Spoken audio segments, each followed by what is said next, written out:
Bom dia, boa tarde, boa noite, Márcio Siqueira, seu psicólogo. Vamos para mais um vídeo, agora fazendo a nossa série de vídeos gravados e não apenas em áudio ou ao vivo como nós fazíamos anteriormente. Hoje nós vamos falar então para você sobre como dar o braço a torcer. Você já deu o seu braço a torcer? Ou a importância de dar o braço a torcer? Você já pensou nessa frase, nessa expressão, dar o braço a torcer? Ela é uma expressão muito interessante, né? Eu estava atendendo um casal de noivos que estão se preparando para o casamento, e aí num determinado momento surgiu essa conversa, a conversa de dar o braço a torcer. Eu tenho que dar o braço a torcer, eu não tenho que dar o braço a torcer, o que acontece se apenas eu der o braço a torcer, dar o braço a torcer. E quando a gente pensa nessa expressão, dar o braço, eu fiz uma pergunta para aquele casal. Eu falei assim para a pessoa, falei, fulano, o que você acha que aconteceria se a sua noiva literalmente te entregasse o braço para você torcer? O que você faria? Você torceria? Ele disse, não, eu jamais torceria o braço dela. E eu falei para ela, fulana, o que é que você faria caso o fulano te desse o braço a torcer? Você torceria o braço dele? Você faria esse movimento? Não, eu não faria. E isso é interessante, porque quando nós damos o braço a torcer, o que acontece é que o outro, em via de regra, não vai se aproveitar disso. Então, vamos sair desse campo mais literal e vamos ir para um campo mais prático do dia a dia, mas nesse mesmo sentido dessa expressão. Seria a ideia de você pedir perdão, seria a ideia de você reconhecer que você está errado, seria a ideia de você dar um passo atrás. Quando nós agimos assim, o outro, normalmente, ele não dobra a aposta. O que acontece é o contrário. O outro, ele recua. Ele se afasta. Ele não insiste naquele processo. Então começa uma discussão. Você está certo, não estou. Você está errado, não estou. Está certo, está errado. Não, ok. Realmente, eu entendo que eu cometi essa falha aqui, mesmo que não seja exatamente a falha que o outro está dizendo. Mas você diz, olha, realmente eu acho que eu falhei com você aqui, eu deveria ter chegado na hora, eu deveria ter te avisado, eu poderia ter agido assim. Como que o outro vai agora pegar e ficar martelando na sua cabeça com uma coisa que você concorda com ele? É como, por exemplo, a guerra de cabo de força. Então, se a pessoa puxa de lá, você puxa daqui, ela puxa de lá, você puxa daqui, isso é muito interessante, isso é uma brincadeira muito legal, vamos continuar no cabo de força. Mas, quando você para, que graça tem para o outro continuar brincando sozinho? Que graça tem para o outro insistir nesse processo se apenas ele, se apenas ela está fazendo isso? Não tem graça. Só tem graça brincar de cabo de guerra quando tem pelo menos duas pessoas brincando. Então, para essa guerra acontecer, ela precisa que você continue discordando. Quanto mais você insiste nesse processo, eu estou certo, estou errado, estou certo, estou errado, mais você alimenta o outro nesse processo. E mais a posição do outro se fortalece. Enquanto mais você tenta dizer, explicar, mostrar, apresentar, se desculpar, pior fica a situação.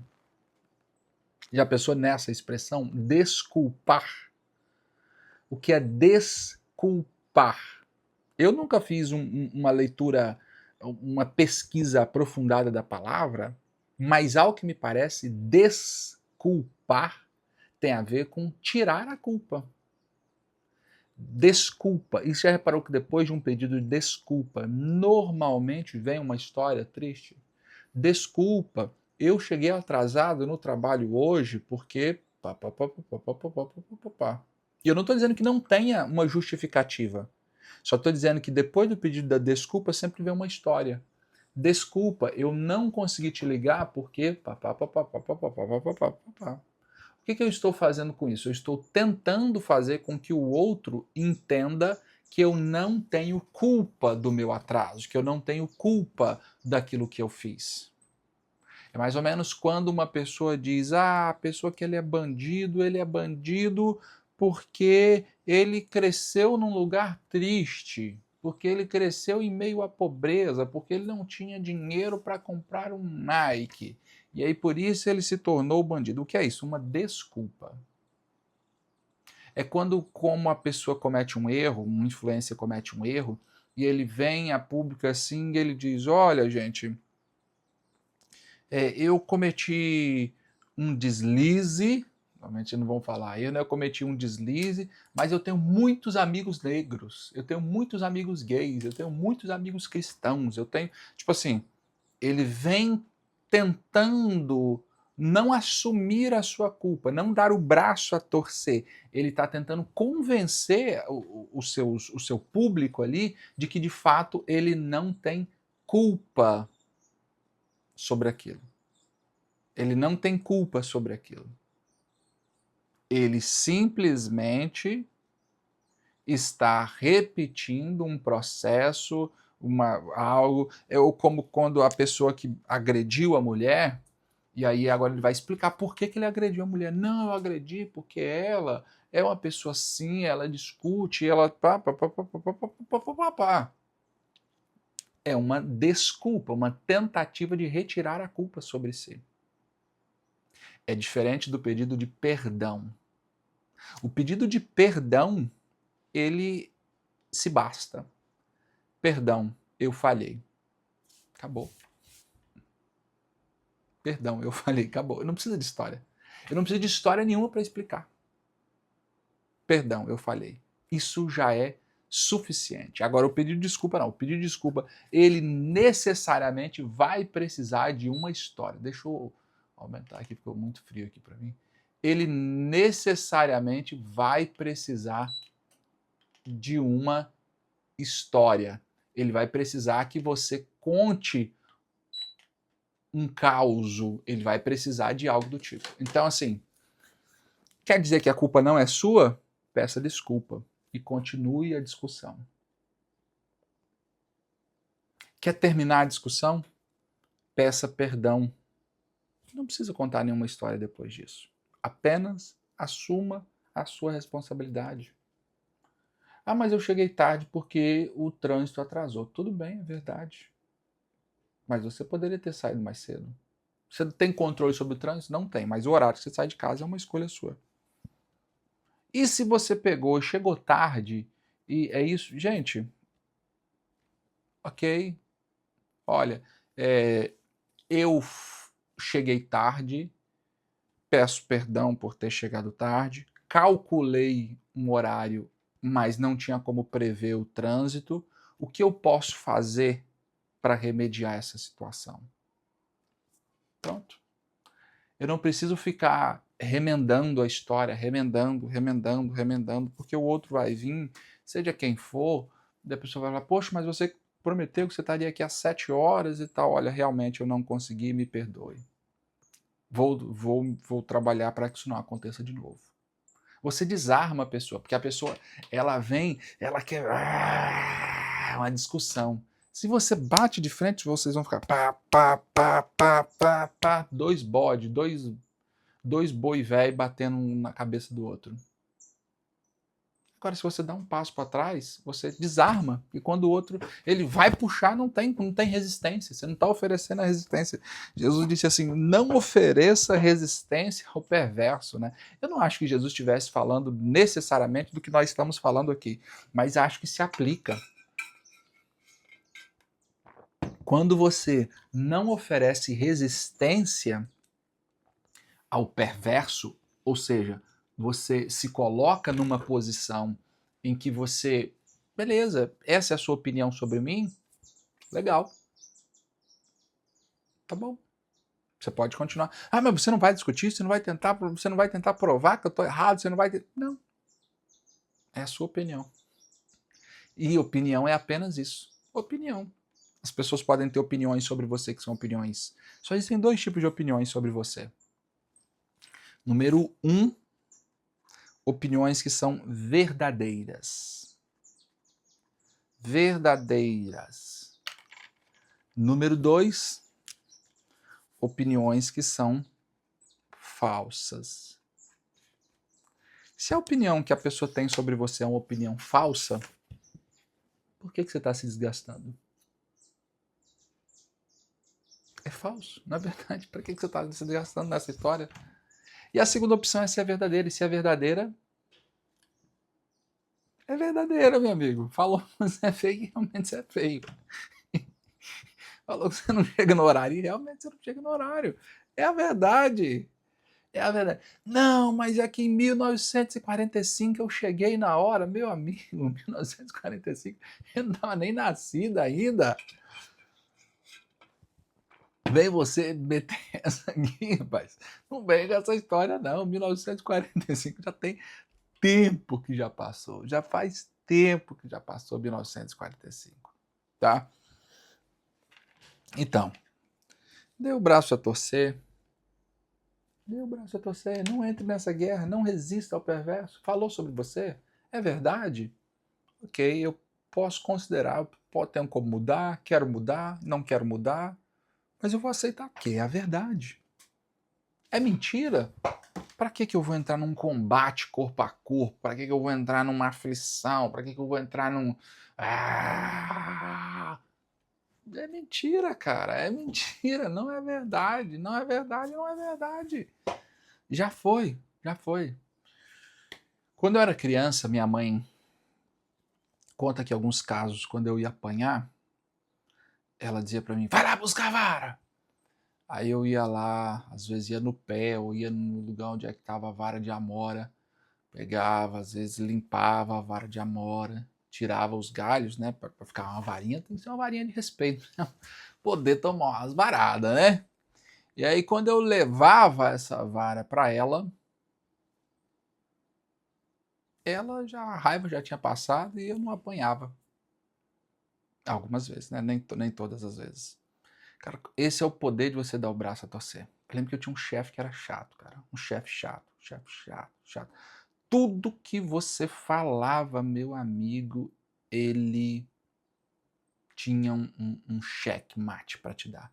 Tudo que você não adiantava você falar nada, que ele sabia mais, que ele tinha um jeito, que ele tinha uma solução, que ele teria feito melhor em menos tempo, que ele não tinha o que você falasse com ele, meu amigo, não tinha o que você falasse com ele.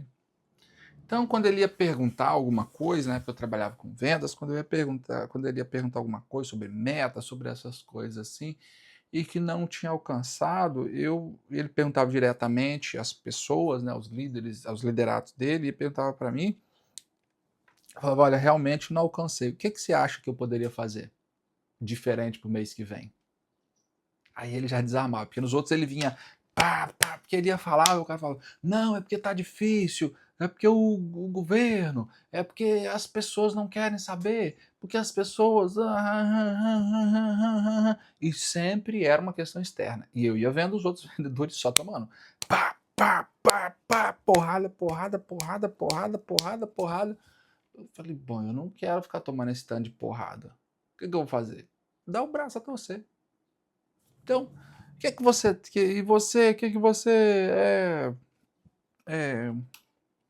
por que não alcançou? Dando um exemplo. Eu não alcancei, eu até tentei, mas parece que o método que eu estou utilizando não é o melhor método. Como você faria? O que você acha que eu poderia fazer para ter resultado diferente no mês que vem? Aí eles vinha, olha, se você fizer assim, tal, ele assumia o lado professor, deixava o lado carrasco e assumia o lado professor. E aí ele ia, dava umas dicas, algumas até eram dicas boas mesmo.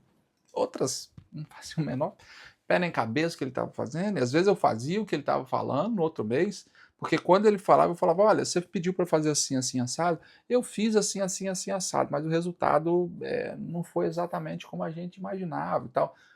Mas eu vou oferecer uma resistência? Não, ou eu saio daquela empresa, não estou me sentindo bem, ou então eu vou ter que encontrar uma forma mais suave de lidar com as coisas. Sempre existe uma forma suave e uma forma agressiva de lidar com as coisas. Às vezes a agressividade ela tem seu lugar, tá? Às vezes é preciso ter um enfrentamento ali, um choque de realidade. Isso também acontece, tem seu lugar. Mas na maior parte das vezes, e pelo caminho suave, vai ser melhor. Na maior parte das vezes, e pelo caminho suave, vai te poupar trabalho, vai te deixar mais tranquilo, vai fazer com que você faça menos inimizades desnecessárias. Eu não estou dizendo aqui para você agora passar a ser um ator que não se posiciona, que não fala o que pensa, que não coloca o que acha, porque muita gente tem medo de ser julgado, tem medo de ser visto como uma pessoa como uma pessoa má. Então ele assume uma característica, uma personalidade, uma máscara do bonzinho. E aí ele tá sempre agindo como bonzinho. Olha, gente, eu sou o bonzinho, eu sou o bonzinho. Ele não dá a opinião dele, ele não fala, ele não se posiciona e ninguém gosta do bonzinho. O bonzinho, ele é sem graça. Ele é intragável, ele não tem nem sal e nem açúcar. Ele não tem nada. Ele não tem sabor, o bonzinho não tem sabor. E a pessoa assume a postura do bonzinho para não ser abandonado. É uma estratégia de defesa para que o indivíduo seja amado, para que ele ninguém o odeie. Só que também ninguém o ama. O bonzinho é verdade. Ninguém odeia o bonzinho, mas também ninguém ama o bonzinho. Porque as mesmas razões que fazem com que a gente seja amado são as mesmas razões que vão fazer que a gente seja odiado. Então, eu sou amado porque eu torço o Flamengo, mas eu também vou ser odiado porque eu torço o Flamengo. Eu sou amado porque eu sou cristão, mas também eu posso ser odiado porque eu sou cristão. Você está entendendo? Os mesmos motivos que farão com que as pessoas se apaixonem por você é os mesmos motivos que farão com que as pessoas te detestem. E tá tudo bem, é o jogo da vida. Nem Jesus agradou a todos. Aliás, Jesus agradou a minoria. Jesus agradou a minoria. A maioria não agradou Jesus, tanto que ele foi morto na cruz. E tanto que ele não somente foi morto na cruz, como uma multidão gritava: crucifica-o, crucifica-o. E quem o defendeu? Só o bandido. Só o bandido. O chamado pela tradição de Dimas, né? Mas você entende? A maior parte das pessoas odiaram Jesus. Uma minoria gostou, mas não ao ponto de defendê-lo naquele momento. Mas isso fica para outro dia. Então, não entre nesse processo de querer provar. Se você tem que provar que você está certo, eu vou provar que eu estou certo. É porque você mesmo se questiona. Quem é o líder não precisa dizer que é o líder. Todo mundo sabe que ele é o líder, cara. O líder não precisa bater no peito e falar: sou eu que mando aqui. Se você tem que bater no peito e dizer que sou eu que mando aqui, é porque você não anda. Eu que sou o seu pai. Se você tem que berrar que você que é o pai, é porque você tem dúvida da sua liderança com relação aos seus filhos. Porque a verdadeira liderança ela é firme, é verdade, mas ela não precisa esfregar o poder. A Margaret Thatcher dizia isso. O poder é como uma dama. Se você precisa provar que é porque você não é. Se uma dama precisa provar que é uma dama, é porque ela não é uma dama. Se você precisa provar que você tem poder, é porque você não tem poder. Entendeu? O poder ele é muito mais soft. Ele é muito mais. Ele não precisa ir para o hard power. Só vai para a força quando o poder soft ele não é suficiente. Então existe um outro que está desafiando a minha posição. E aí entra, então, essa pessoa está questionando o meu poder. Então o meu poder já não é absoluto. Se fosse um poder absoluto, eu não precisava ter que provar isso para ninguém. Dê o braço a torcer, faça a experiência, faça a experiência. Não entre nessa tentativa alucinada de mostrar quem é que manda. Não tente desesperadamente mostrar que é você que está certo. Nem sempre eu pensei assim. Eu lembro que uma vez tinha uma pessoa, não era meu amigo, mas era uma pessoa de dentro do meu círculo, e essa pessoa teve um determinado comportamento, e eu fui tentar provar para essa pessoa que esse comportamento era consequência das decisões dela. Enquanto mais eu falava, mais essa pessoa retrucava, e ela ficava nervosa, e ela ficava explosiva, e ela pulava em cima da mesa, e ela tava igual um siri na lata. E isso criou até uma desavença. Para quê? Ele não estava pronto para ouvir a verdade, eu não queria saber da verdade, ele queria ser enganado. Se tem um amigo, e se essa amiga, quer continuar com aquele namoro, você sabe que não presta, você já deu o recado que se na sua opinião aquele cara é um bandido, mas ela quer. Você vai ficar, não, amiga, não vá, amiga, não vá, amiga. Depois essa mesma amiga posta lá no stories, invejosas estão tentando destruir nossa relação. Seu amigo quer comprar um Peugeotzinho, não é desses novos não, daquele antigo que dava mais problema. Todo dia tinha que levar na oficina, ele quer comprar um daquele que é o sonho dele. Bom carro, bom carro. É isso aí, você quer comprar. Ele está decidido a fazer isso. Você vai lá ficar se metendo, fazendo cabo de força? Não, não resista. Ah, legal, bom, show, vai lá. Não resista, não entre nesse processo da resistência. Se a pessoa quer ser enganada, então deixe que ela seja enganada. Ela quer ser enganada. Existem situações na vida em que o indivíduo ele quer ser enganado. Se o indivíduo quer ser enganado, deixa ele ser enganado. Não faça você esse papel de insistir com isso. A Bíblia mesmo tem uma história sobre isso. Tinha um bom rei chamado Josafá, que era um rei do sul.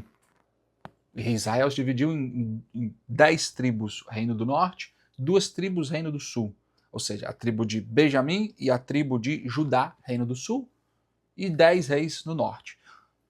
Ou um rei no norte que governava 10 tribos, das 12 tribos de Israel. Dessas 10 tribos aqui, o rei se chamava Acabe. No sul, o rei se chamava Josafá. Josafá era um bom rei, um cara legal, servia a Deus. Um cara, gente boa. Do outro lado, então, tinha Josafá. Josafá, ou Acabe, né? Deixa eu só botar aqui para gelar um pouquinho mais. Acabe é um péssimo rei. Péssimo rei, o cara casou com a Jezabel, a mulher era o cão, lascou a vida. Lascou a vida. E aí?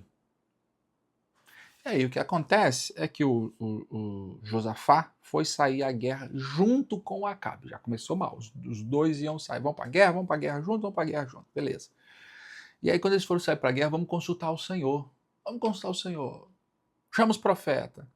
E aí vem os profetas, todos os profetas falavam, vai que vai dar bom, vai que vai dar bom, vai que vai dar bom. Aí o Josafá, vendo aquilo, falou assim, Acabe, não tem mais nenhum outro profeta aí, não? Aí o Acabe falou assim, tem um tal do Micaías, mas ele ele só profetiza o que eu não gosto, ele só fala o que eu não gosto de ouvir. Aí o Josafá fala assim, chama ele lá. Aí chama ele lá. Aí chega o Micaías, aí o Acabe. Micaías, fala a verdade, a gente tem que ir pra guerra ou não? Aí o Micaías fala assim, pode ir pra guerra, que vai dar certo. Vai lá, pode dar certo. Aí o Acabe, você tá mentindo pra mim, Micaías? Você tá mentindo pra mim, Micaías? Aí Micaías, tô mentindo. Então fala a verdade. Aí ele fala assim, não, teve uma reunião no céu e as pessoas estavam discutindo, Deus perguntou assim, quem vai enganar Acabe? Quem vai enganar Acabe? E aí eu disse assim, quem é o espírito enganador que vai enganar Acabe? Aí eu disse, eu vou enganar Acabe. Então eu vim aqui para te enganar. E aí, depois que ele fala a verdade, o Acabe fala, por isso que eu não te chamei. Você só profetiza coisa ruim, bicho. Você só profetiza coisa ruim. E realmente essa campanha dá errado. Se não me falha a memória, nessa batalha que Josafá morre, né, contra o rei Neco, do faraó Neco do Egito. Enfim, deu errado, cara. Deu errado. Por que deu errado essa história? Porque eles queriam ir, já estavam decididos aí, eles estavam consultando a vontade de Deus, mas eles já tinham tomado a decisão. Quando você já tomou uma decisão, se você encontrou uma pessoa que já tomou a decisão, não ofereça resistência a essa pessoa, não queira você tentar insistir com a coisa que você sabe que a pessoa não quer. A pessoa não é o caminho que ela quer para a vida dela, então deixa ela. Você já deu conselho? Agora dê liberdade. só tem duas coisas que a gente pode dar para as pessoas: conselho e liberdade. Não estou falando de criança, tá? Estou falando de adultos. Deu conselho? Conselho. Fulano, não vai lá. Vai dar ruim. Ah, eu quero, eu vou aí, você não sabe de nada. Agora você vai dar o quê? Liberdade. Já deu conselho, agora você vai dar liberdade. Então vai lá e faz o que você quer. E depois que você deu conselho e deu liberdade, você vai, claro, obviamente, com a liberdade, obrigatoriamente permitir que o outro lide com as consequências. Deu conselho, deu liberdade, agora você vai permitir que o outro lide com as consequências de suas decisões. Tá bom? Deu o braço a torcer. Deu o braço a torcer. Não insista. Agora, se você está numa relação em que a pessoa está. Você dá o braço a torcer e a pessoa está, sabe, esmagando, te esmagando, talvez você precise repensar sobre essa relação. Espero que tenha feito sentido para você. Se você ainda não se inscreveu no canal, se inscreve. Você ficou até aqui, se inscreve. Envia para alguém. Pode ter alguém que vai precisar dessas palavras e você vai ser usado por Deus para enviar para ele esse vídeo. Um abraço. Envie no grupo das igrejas, envie no grupo dos seus amigos. Eu tenho certeza que a gente tem construído algo sólido aqui e nós nos vemos então na semana que vem. Um abraço para você, fique com Deus e até nosso próximo vídeo.